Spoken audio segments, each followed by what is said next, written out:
But basically, I got a challenging task here to give a summary of how open access publishing has influenced competition in the journal marketplace. And that's quite a tall order, but I tried to do my best to kind of summarize my thoughts on the subject. So from the start, I've been researching open access for over 10 years, looking at particularly financing and economic aspects. And I've always thought that open is good, but open is not the solution to the money issue that has been very pertinent to the journal landscape ever since print publications, that things are getting more expensive and publishers have a lot of control for pricing. So my thesis is that open is very good and we need openness, but we shouldn't pay whatever for it. There should be some sustainability or just more control of what is spent, usually of public money, on enabling open access. You maybe heard some of my background here, but I work as a teacher and researcher in Helsinki, and my research has been focusing on open access mostly, and that's where I also did my doctoral thesis about. But I've also been active in different working groups, nationally and internationally. And one of the more notable ones I contributed to was this European Commission report, where we outlined what the future for scholarly publishing could be. And there also the issue of cost transparency and cost control came up. So I recommend looking that up if you haven't already, because I think there's many very good points there for the future.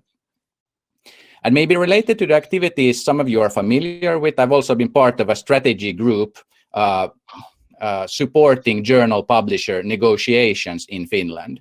So I know quite well what goes into dealing with big packages that are negotiated with publishers. And since I don't have a lot of time here, I try to divide it effectively into 4 bite-sized packages. So I'd like to know, or I'd like to show you how scholarly publishing is different than any other industry. Then I'd like to show you that open access is basically continuing a trend of what is referred to as the serials crisis, or this economic crisis in scholarly publishing. Then what I think is important for reaching a solution is understanding how a single organization like a university has so many different interfaces towards publishing that it's really hard to give like a simple answer to what should be done next as like a strategic step to understand competition. And then as point 4 and the cliffhanger is, what should we make of all of this? Now we know where the problem might be, how to take it forward. So 4 things. And this is a figure I used in my doctoral thesis in 2014, and I still think is relevant to kind of highlight that open access is constantly evolving. It's kind of formed and becoming shaped by many different forces. In the start, it was about technology development and the need for more rapid scholarly communication through electronic publishing. But more and more, we are seeing that financial aspects and science policies kind of throwing gasoline on the fire, or trying to at least shape open access in certain directions. So I think just to show you that we are still not in the final evolution of open access, hopefully not, and there are many things influencing it that are social, but also technical in how we see things evolve and how the threshold for competition becomes lower. And the focus for my talk is primarily on full open access journals and hybrid open access journals. So usually the most common ways that money is now spent on supporting open access and where money changes hands to enable open access. But I don't want to diminish or any way undermine green open access. It's very useful. It's definitely a very good mechanism today to reach open access.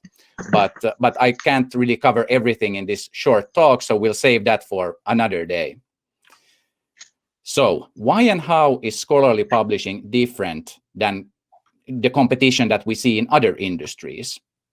And one fascinating aspect, and something that I've noticed, that there's not a lot of even researchers or even perhaps persons in the library that would have a good grasp of both the economic domain and the bibliometric domain, so that you would have a deep knowledge of how financing goes together with publishing volumes and different agreement types, and all of this article level, journal level, publisher level, agreement level. There's so many different ways that you can slice bibliometrics that I think it's a really hard task, and there would be a need for more expertise, both in libraries and also among researchers, to kind of see how the economic sphere of publishing goes together with the bibliometric and that kind of more traditional library part of dealing with collections and that aspect.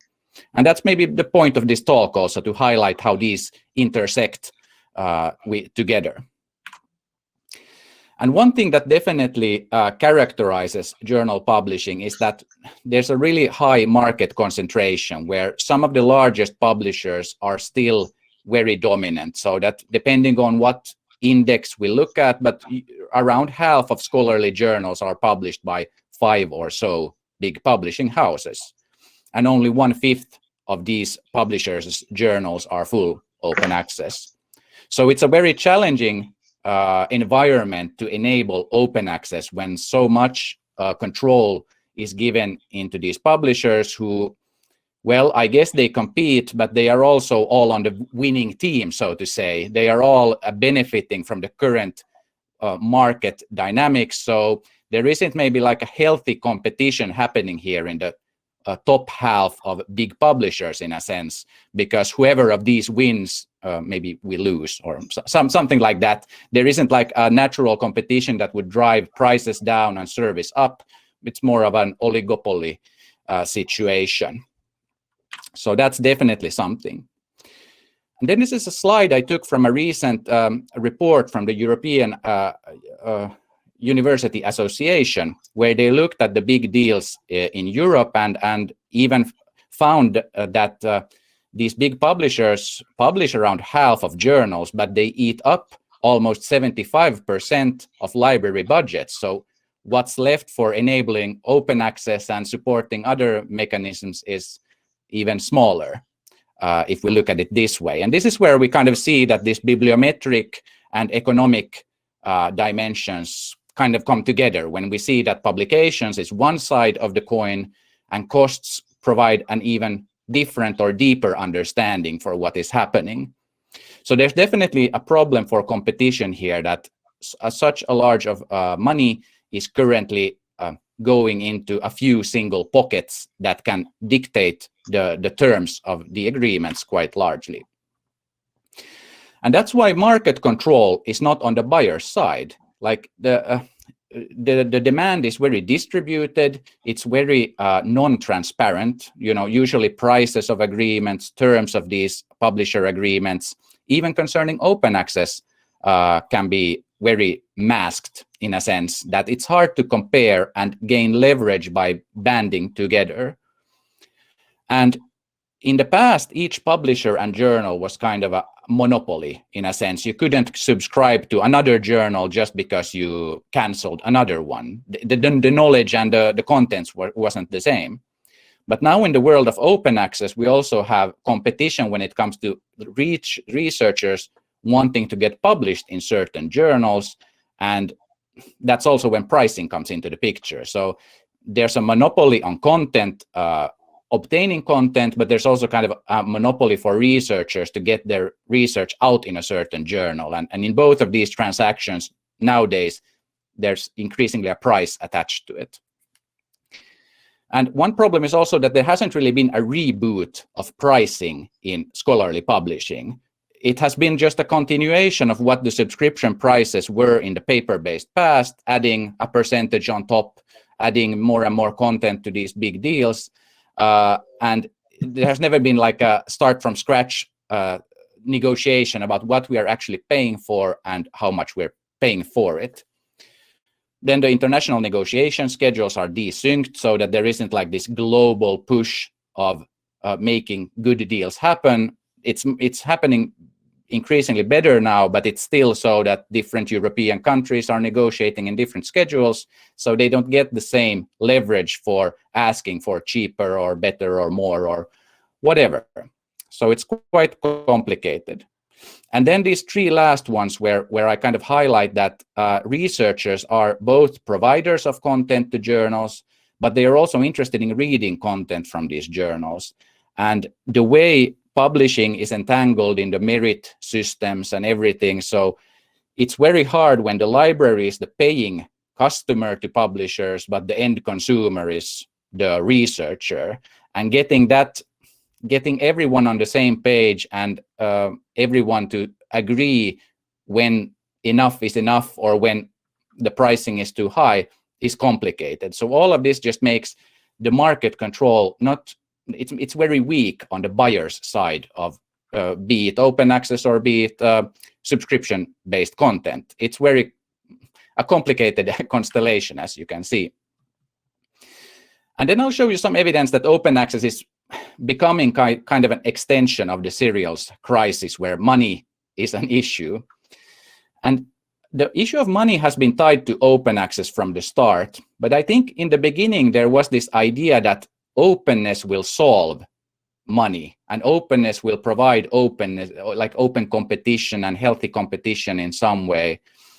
But well, recent history and today, what we are dealing with today shows that open wasn't really the sole solution. We need more. We need to be more strategic about how to enable competitiveness in an open access environment. And there is still an issue of cost and transparency. For example, hybrid open access. We don't really know how much is spent on hybrid from different directions, through funders, through consortia, through libraries, through researchers paying for it themselves. And the only ones who are winning by not having a transparent financial flow of all of this are publishers, because they have all the information. They know exactly how much money they are getting, how many articles are published with different business models. So they have no urgency to open up any black boxes. But I think there's still a need to increase what we know when it comes to cost versus price. So what something costs, like a hybrid open access article, say 2,000 euros, does it really, like how much of that is just pure profit for the publisher, and how much actually is necessary for making the product and service happen with some profit baked in, but not obscenely so. So is open less expensive? Well, so far, no. It isn't really synonymous, particularly from a European perspective. The deals with the big publishers have just become more expensive. There's really no cost reduction happening, because we also want to publish open access in addition to subscribing to this old subscription content or new subscription content as well. But even though most open access journals are free to publish in for researchers, that isn't where most researchers, particularly from Europe, want and do get published. They want to get published in these old, prestigeful journals that are usually in the hands of big publishers that then carry hybrid open access fees, or if they are full open access journals, an APC for it. And another problem with open access and competition is that there hasn't really been one big solution that everyone could invest in, like libraries and universities. It's very scattered, so that there is like full open access journals, there's hybrid, there's green open access, there's these different type of consortia deals like Open Library of the Humanities, or like it's so distributed, which is good, but for the sake of smart use of money to get like a snowball effect on enabling cost-effective open access, it's not so simple. So the little money that is now left over from the big publishers in libraries is spread out too thin to really make a big change and make alternatives happen. And in the start of open access, like the phenomenon, say 2010, I could kind of feel people being optimistic that open access publishers, they will solve the problem. They are fairly inexpensive when it comes to their article processing fees, and they will provide competition against these traditional old subscription-based publishers. But unfortunately, it seems that they are also not the solution. Like, it seems like they are getting more expensive, and they are also kind of adhering to this profit maximization idea, which is understandable. They are, in many cases, if not already publicly listed like some of these, but at least trying to grow and maybe get purchased by a big publisher at some point. So they are they're very interested in growing their revenue and profits, and they are not out for the best of the scholarly knowledge kind of dissemination. They are, of course, primarily motivated by money. And that's why they create a lot of new journals and try to get them established. So we should be cautionary about like placing too big bets on commercial open access publishers being a sustainable solution unless there is more healthy competition between them. Because this is, I guess, now 2 years old, but a paper showing that the article processing charges in these mostly full open access publishers are just increasing all the time. And this is also understandable because these journals started out so that you could publish often, if not for free, were heavily discounted while they weren't indexed in the Web of Science or had an impact factor. But now, once they have gained a foothold and are really attractive to researchers who are still in the merit system of academia, they can jack up the prices so that where will it stop? That's like the question. How far can they take these amounts, and what is enough for universities and libraries to say no? When do we need like a price cap for also open access journals if we start supporting it in more and more volume? So this is something that I think everyone should be knowledgeable about, that these OA publishers are also out for profit, and the stronger they get in terms of metrics, in terms of market control, the more they can exercise pricing power as well.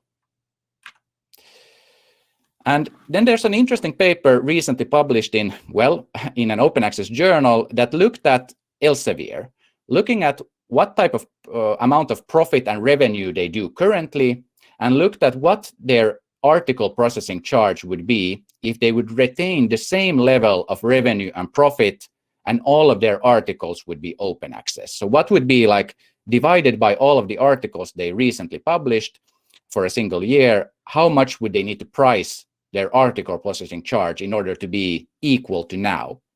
So I think it's an interesting kind of thought experiment. Of course, they won't do it because they profit more and more long-term by having it as they have it currently, by having partly subscription-based content.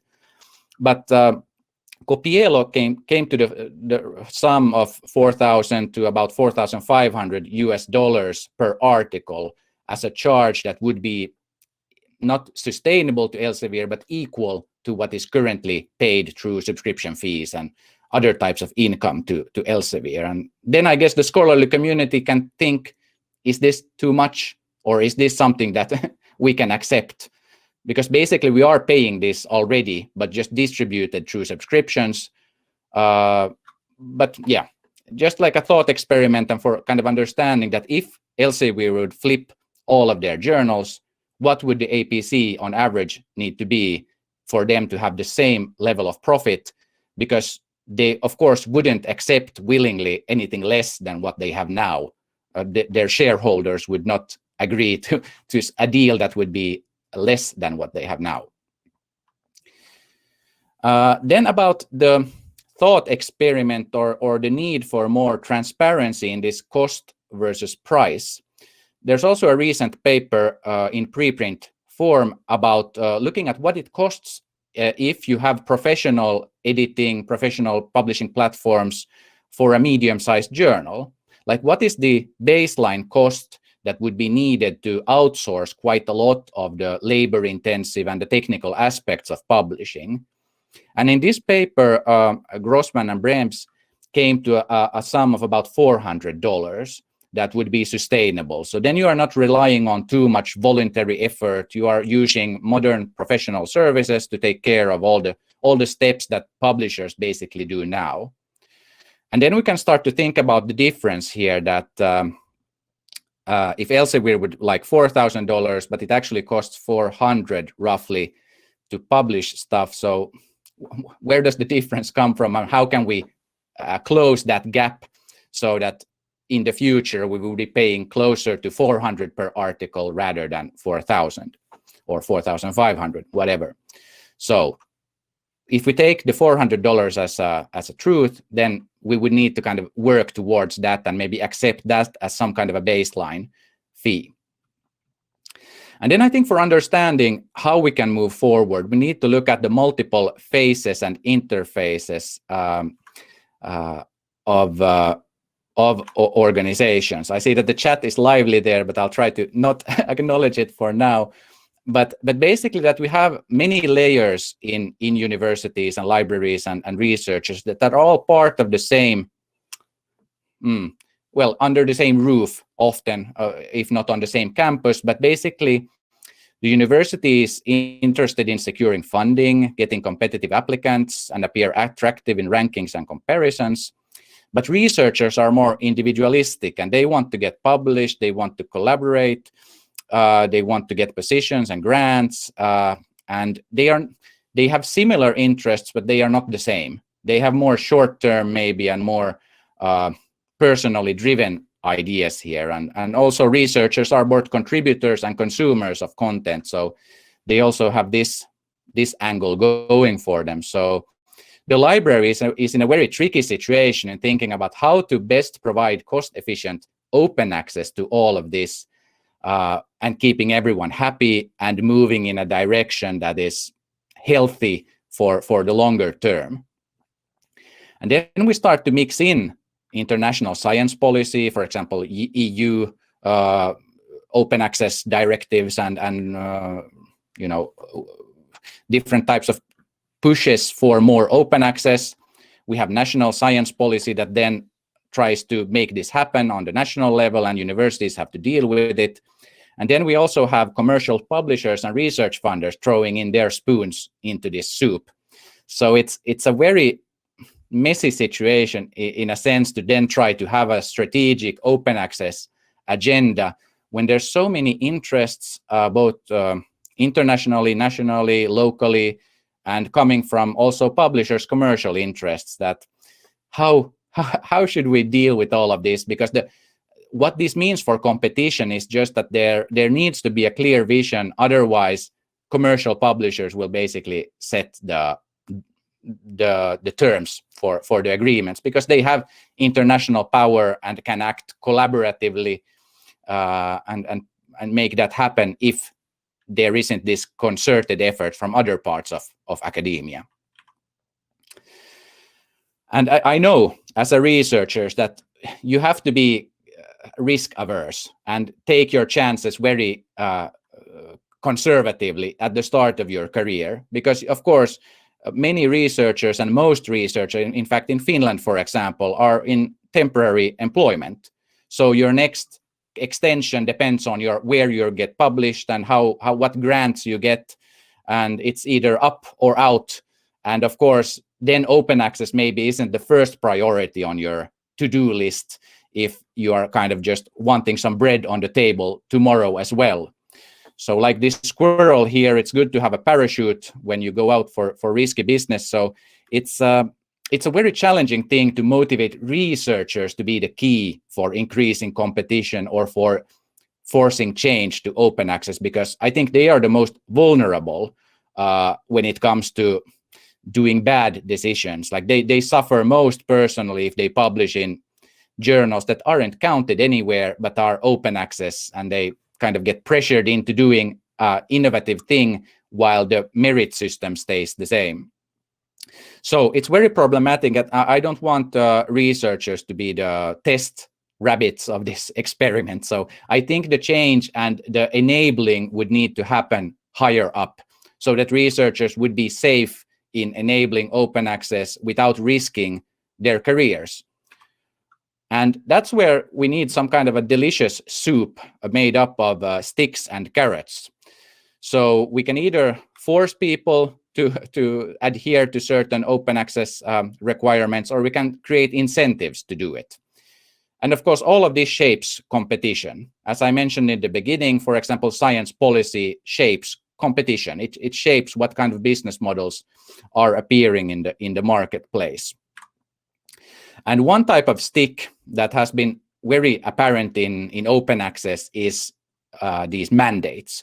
And in Europe particularly, we have a very strong kind of bubble, I would almost say, a really exceptionally high degree of institutions that have an open access policy, and most of them, if not require, at least recommend researchers to publish, make their works available open access in some form. And of course, this feeds into open access and creates demand for both open access channels and of course then also self-archiving possibilities. And then a hard fact that mixes into all of this, that commercial publishers aren't really our friends in a way. We shouldn't put too much faith on them thinking of our best interests in the short or long term. They are out to seek profits. I think I already said it 2 times, but now I'll say it a 3rd time to really hit home the point that they are out to make shareholders happy. And they need to increase profits. Like that is the sole purpose of kind of the game of publicly traded companies. They want to show growing percentages. And that needs to come through increased pricing, higher prices, or then offering different products, more products or services to the marketplace so that they can increase what they get in. But we should kind of keep this very firmly in mind when we build our future for competitiveness, that we can't assume that any publisher would accept anything less than they get now, because that's not going to happen easily. And talking about publishers kind of adding things, they are increasing pricing in many ways, also for open access, but they are also increasing what they do and what the reach they have in the marketplace. So it's quite common that big publishers buy up startups that are publishers or just provide some piece of the puzzle of information management, scholarly information management.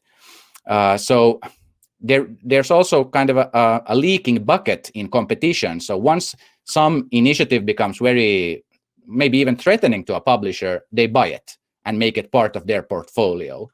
And that's something that's tricky because, of course, startups can be created just for an exit plan or making a big profit of it. So we also can't count on startups always being out to better humanity and knowledge dissemination. They might also have this profit in mind and play into the pockets of publishers in the long game. And this is where I think something that hasn't really been acknowledged enough is how much journals also change hands, so that big publishers are buying or acquiring journals from smaller publishers or just individual journals into their portfolios. And there is this great tool by the ISSN organization that shows statistics of which publishers send and receive journals to each other in some way. And I recommend having a look at it. It's interesting to see, and I think it's a very valuable service that someone keeps some kind of a record of this, because otherwise it would be very invisible what's happening under the surface. So looking at statistics for journal transfers, it's something I recommend each and every one of us to do. And that's, again, where some kind of a leaking bucket idea of competition comes in, that big publishers have been very slow in flipping journals to open access, full open access. And they've been rather interested in just adding promising or big even open access publishers to their portfolios to show that they are also part of that marketplace. So I think it's very, well, it's just part of the natural marketplace, but it's concerning for, again, centralized market control, because this just makes the bigger even bigger and even harder for smaller actors to get a piece of the library budget pie. So it's concerning, and one of the most recent ones was this Hindavi getting purchased by Wiley, which happened in January. So that was made quite a big news then. And then we have, for example, Plan S, which is kind of a mix of carrot and sticks. So that in order to get funding, that's like the carrot, the sweet carrot, then it comes with the requirements to also publish open access or make your work available open access. And that's, I guess, then the stick, the requirement. So mixing these together is maybe a good strategy for making things happen. And that's like an incentive for creating demand for open access. But one thing I've been thinking a lot about is Plan S also includes a requirement for journals and publishers to show transparency of costs to what they are using their money in order to be Plan S eligible outlets. And I'm wondering if this will make a change, or will we just know how much it hurts? Like,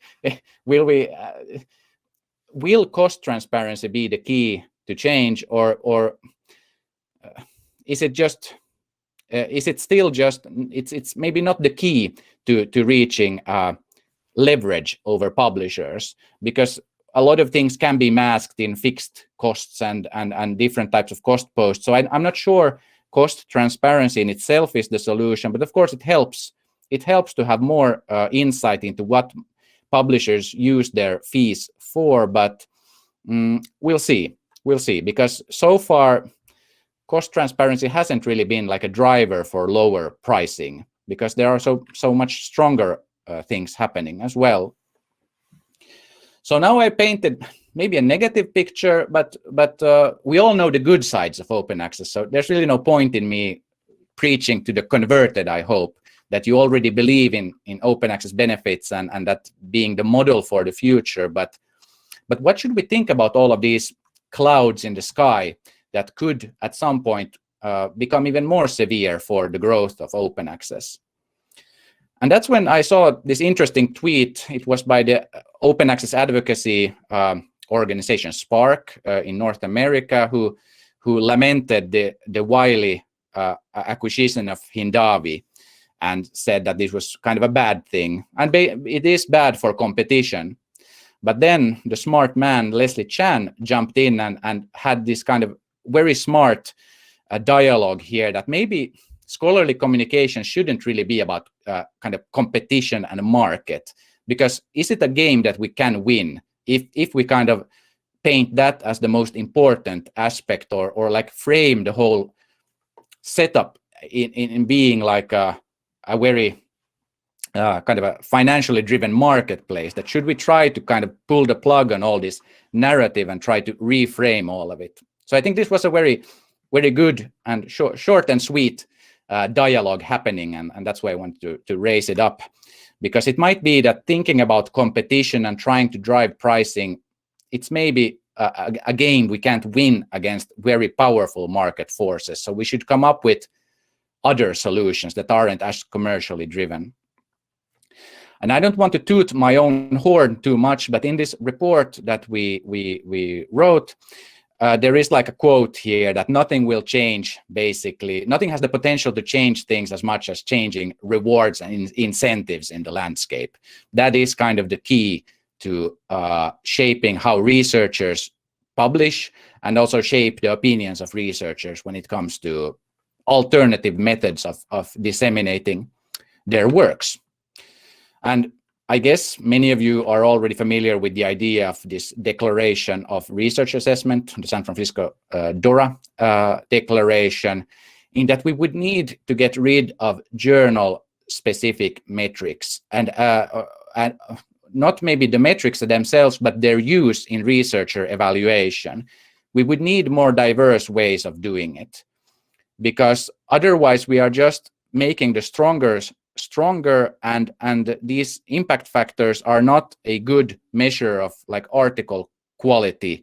It's an average for the journal, but it doesn't tell much about the individual articles within it. So I think we need to diversify and really try to come up with ways that recruitment wouldn't be so focused on rankings of journals or exclusive lists of top publications, but rather that there would be more evaluation based on the individual merits of an article, citations, altmetrics, whatever, like, and even panels of recruitment panels reading and looking at the contents rather than the journal itself.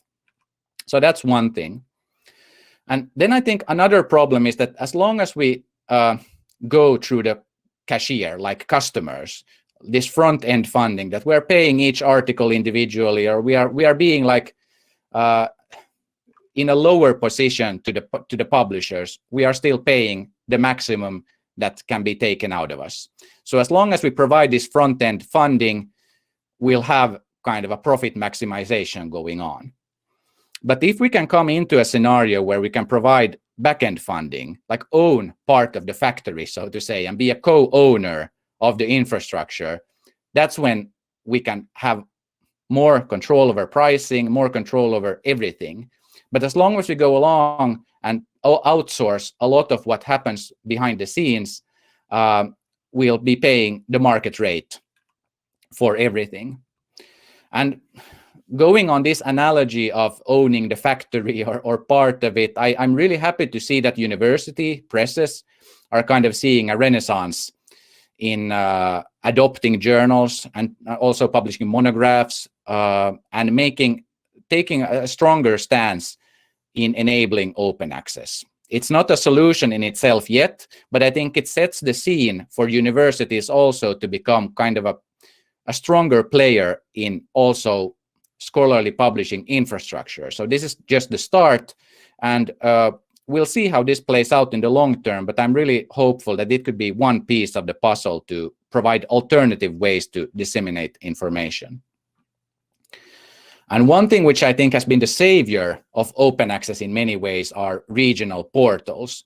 And we have in Finland this great journal.fi service, but they're all around the world. I guess the most prolific one is Cielo, that has a lot of Latin American journals included that provide this technical infrastructure for any scholarly group to set up their journal cost effectively and usually for free for authors to publish in. So this is like providing, like owning part of the factory again. Like you are not then paying the market rate if it's governmentally or somehow scholarly funded operation. So I'd really like to see this phenomenon grow, and maybe one day we could have like some kind of a common European portal for European journals or global, whatever, but so that there would be even more interconnectedness in these locally driven journal portals, and that there will be like a global library of these on display, because they are all great. And then I think we need to provide researchers with courage and the means to jump off the editorial boards of journals that aren't out for the best of the scholarly community, that are either against open access or sustainable pricing of open access. And this has happened in a few occasions in linguistics and in informetrics, where the editorial boards abandoned the old journals and created open access journals that are essentially an extension of or continuation of the old journal. So we could also try to enable researchers with this, because this increases kind of competition in this space. I'm also a lover of consortia. They are very good.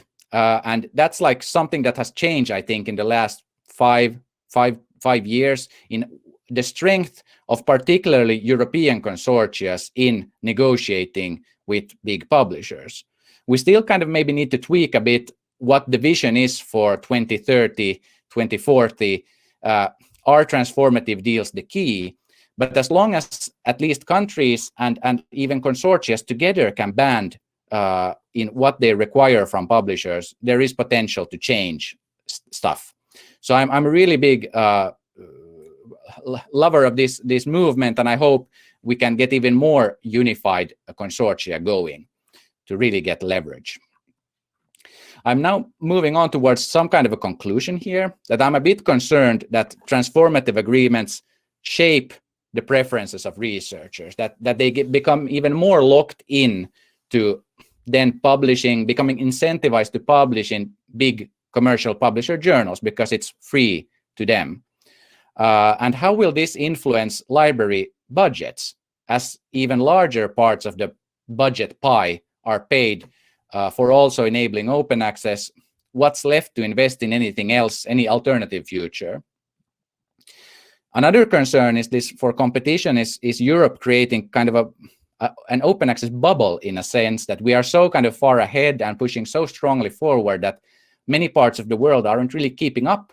But science and research is still global. So how will we try to balance European interests with global interests and see that the models kind of work?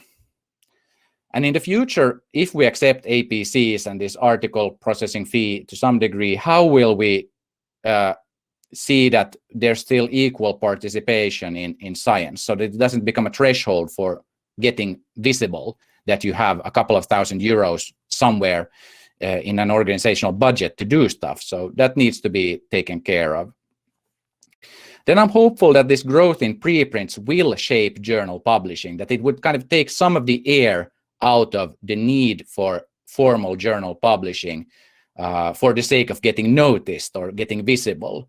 But we'll see. But I think for particularly this pandemic has really put fuel on the fire for preprints, and that's something I'd like to see continue.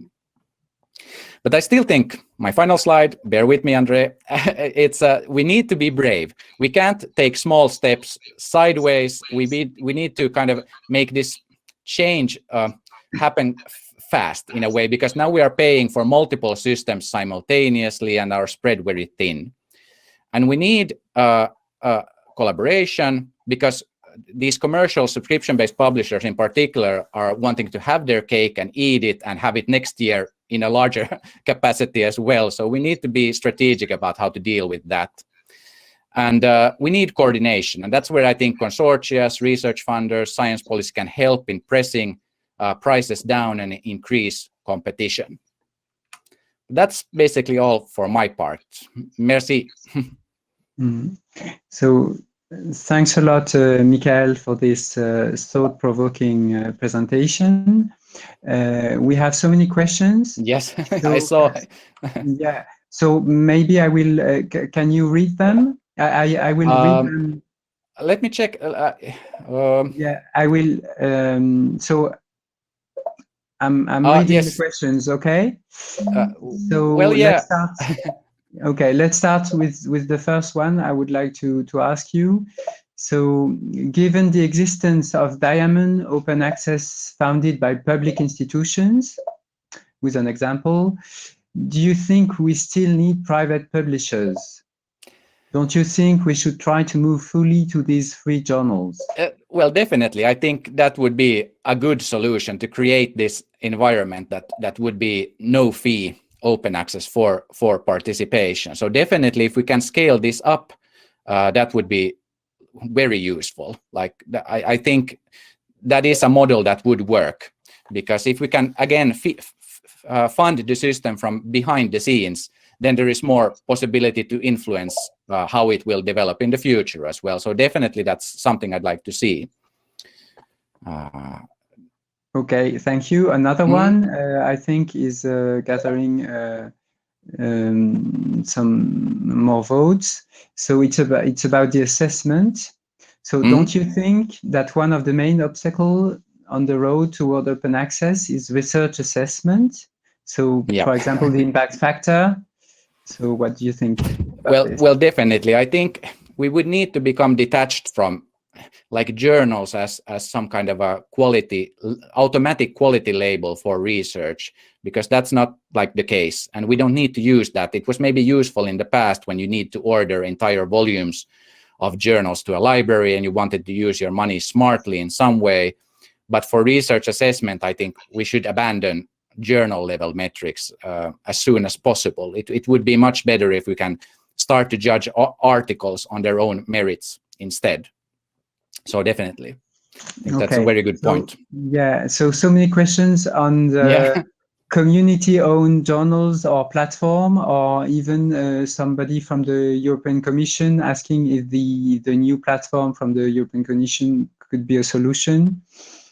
an alternative definitely, all of these are good, and I definitely think the problem is that this being involved in scholarly journals, I think at least where the environments I'm familiar with isn't really valued. That you are part of a very hands-on, scholarly-driven journal, community-driven journal. It's not really valued in career assessment. So I think there would also need to be more emphasis in assessment on actually being part of facilitating knowledge of others, being an active reviewer, being an active editor, and taking charge of journals rather than outsourcing everything to some commercial party. Okay, so another question, quite strong. So the question is: do we still need journals? The article is the article is the important unit for science diffusion. So the only real value added by journals is the organization of peer review, but there are other solutions to do this. So yeah. Well, I think they still fulfill kind of a community purpose, and they are a good filtering of knowledge in a way, like this peer review function, and like creating a thread of dialogue. And they have many. I don't think we're ready for just one single portal for research. I think journals fulfill many kind of maybe invisible functions in shaping knowledge creation that are useful, and I think we don't want to get rid of that. So I think we still need kind of a journal as an envelope for certain discussions and scopes and paradigms. Okay, so maybe the last one. And probably you there are so many of them. I probably if you can answer them by email, it would be really nice of you. Or Yeah. anyhow, we said we would answer them all, but we will try to. Yeah. Yeah, it's very nice to see that people were listening and are so active. Yeah. Okay, and they are nice because they ask their questions in English, so it's easier. Yeah, exactly. I'm very happy, and thank you for not. I couldn't do it in French, so I'm sorry. Yeah. Yeah. Okay, thanks a lot. So community owned. Yeah, I thought maybe this one could be nice. Is there any chance? Is there any chance that the flipping from a reader pay model to an author pay model reduces the cost of scholarly publishing? That is a big question. I think we are still. I think there is potential there in just paying once for an article, because if you have this reader pay model, you're subscribing to it and paying for the same article distributedly many times over and just prolonging your access to read it. So definitely I think there's potential in cutting costs by having one transaction enabling permanent open access to content. So I think there is definitely a cost-cutting potential here, but it needs to be coordinated so that it's not so that we are paying at the same amount for enabling open access as we did for subscriptions.